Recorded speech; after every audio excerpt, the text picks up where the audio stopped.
Let's take a look how you can manage your columns. To move a column, go to your right-hand panel and click and drag the dotted icons. You can also click and drag each specific column. To rename a column, simply click the header and select Rename. Under the Data Cleanup tab, you can combine and split columns. To combine a column, simply choose which columns you wish to combine,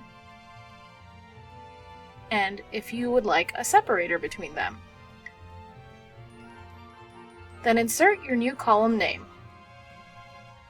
As you can see, this will generate a new column. Now let's split a column.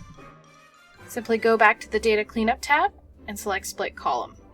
Select the column you wish to split out and the separator. This can be a space, a semicolon, or anything in that column that you wish to split out with. To create a new column, go to your right-hand panel and select the little plus sign. Go to the drop-down and select New Column.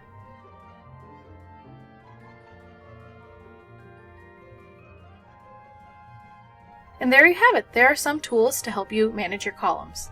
Thanks for watching.